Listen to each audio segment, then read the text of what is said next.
Salutare, dragi prieteni! L-ați văzut ieri pe primul pedolog al țării ce declara despre economie?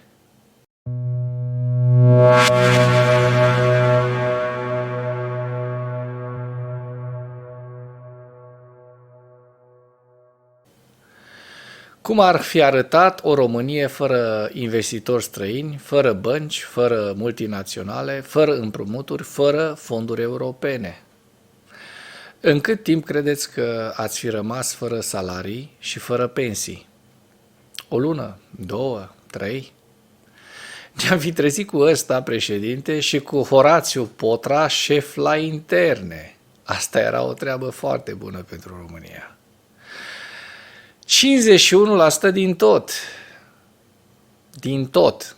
Mâine ne-am fi trezit și că ăsta ar veni și să mai ceară, pentru că n-ar mai fi avut bani de salarii și de pensii, ar fi venit să ceară 51% din conturile voastre bancare, 51% din case, din firme, din tot ce aveți, din toate economiile voastre, pentru că n-ar mai fi rămas bani de salarii și pensii. Atât de gravă e situația economică din România acum. Din cauza omului ăstuia s-au pierdut foarte mulți bani. Dar de ce să spunem din cauza omului ăsta? Din cauza unor oameni care merg cu asemenea extremiști. Cât de prost să fii să susții o astfel de aberație? Subiectele principale de astăzi sunt: Zelenski cere o pace dreaptă și de durată cu Rusia la întâlnirea cu Trump și Macron de la Notre-Dame. Șeful Pentagonului spune că Rusia a cheltuit peste 200 de miliarde de dolari în războiul împotriva Ucrainei din februarie 2022.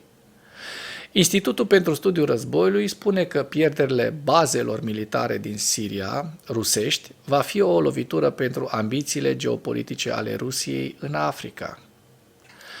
Președintele ucrainean Volodymyr Zelensky a cerut o pace dreaptă și de durată cu Rusia după o întâlnire cu Donald Trump la Paris. În discuțiile cu președintele ales al Statelor Unite, care a promis că va pune capăt conflictului într-o zi, când va prelua funcția de anul viitor, Zelensky a apărut să-și înmoaie poziția cu privire la posibilele negocieri de pace.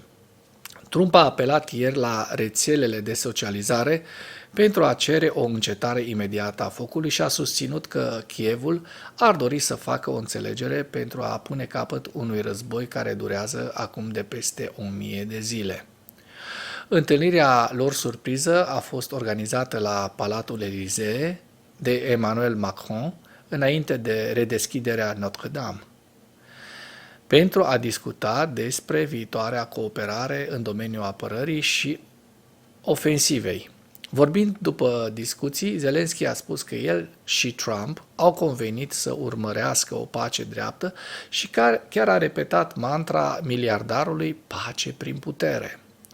El a spus: cu toții vrem ca acest război să se încheie cât mai curând posibil și într-un mod corect. Am vorbit despre oamenii noștri, despre situația de pe teren și despre o pace dreaptă.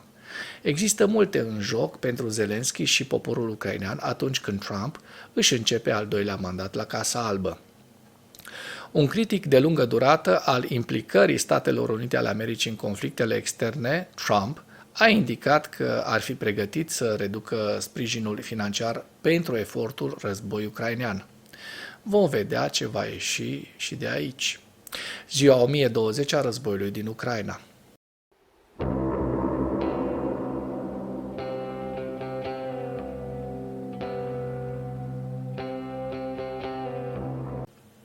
Potrivit statului major al forțelor armate ale Ucrainei, în dimineața zilei de 9 decembrie 2024, pierderile totale în lupta ale Rusiei de la începutul invaziei neprovocate asupra Ucrainei se ridică la aproximativ 754.590 de militari. În ultimele 24 de ore, Rusia a înregistrat pierderi semnificative pe frontul din Ucraina, între care 1220 de militari, 18 vehicule blindate de luptă, 3 piese de artilerie și un sistem antiaerian. Văd că pierderile sunt din ce în ce mai mici, lipsesc tancurile ca pierderi, lipsesc piesele de artilerie, doar 3, așa că s-ar putea ca mesajele de ieri ale lui Trump să fie afectat acest curs al războiului sau poate chiar Rusia a rămas fără tancuri și fără piese de artilerie. Și asta e posibil.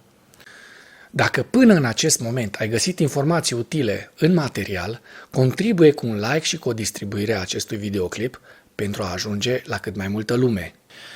Lloyd Austin a declarat în timpul unui discurs la Forumul de Securitate Națională Ronald Reagan din California că pierderile Rusiei în primul an al unui război la scară largă în Ucraina au fost fără precedent, depășind costurile combinate ale tuturor conflictelor de la cel de-al doilea război mondial.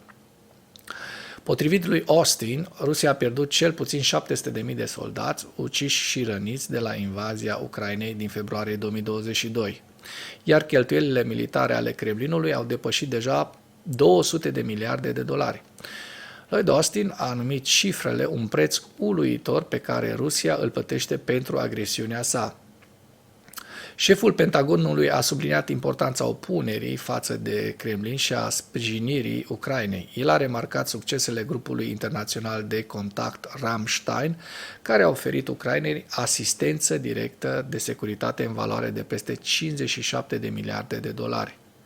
Împreună am ajutat Ucraina să reziste unui atac la scară largă din partea celei mai mari armate din Europa, a subliniat Austin. El a mai menționat că Statele Unite și aliații săi au evitat o confruntare nucleară cu Rusia, au întărit flancul estic al NATO, iar țările membre ale alianței au crescut cheltuielile anuale pentru apărare cu aproape 80 de miliarde de dolari.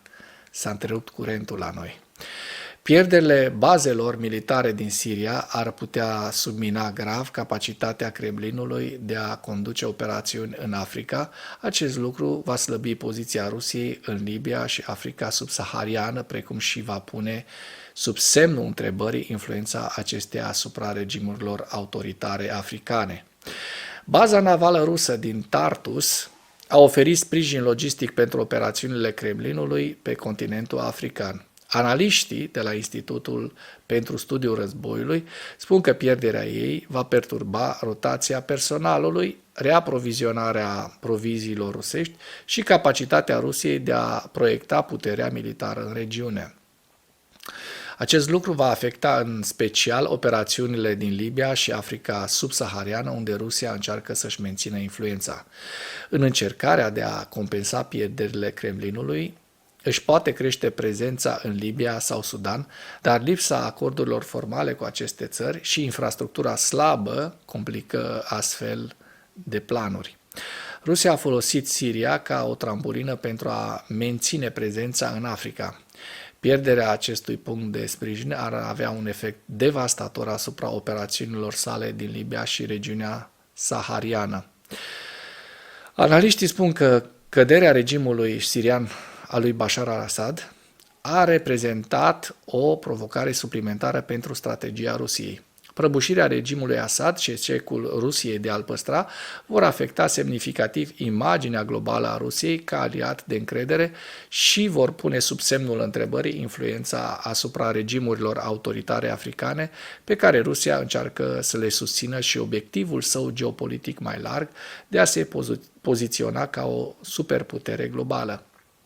Iată, războiul din Ucraina le mănâncă toți ficații rușilor, aviz celor care spun că n-ar mai trebui ajutată Ucraina.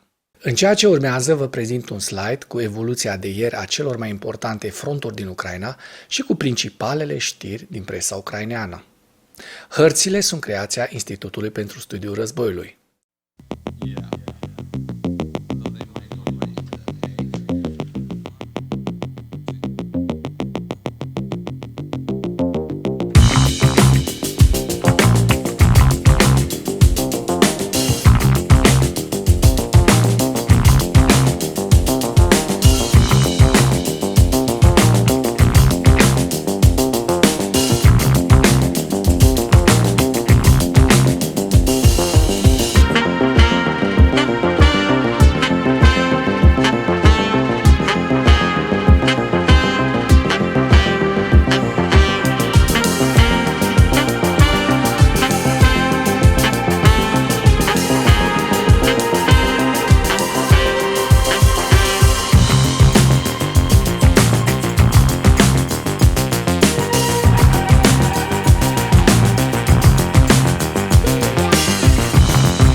Mulțumesc pentru vizionare. Dacă vrei să susții acest canal, abonează-te la Animatura. Apreciez mult asta.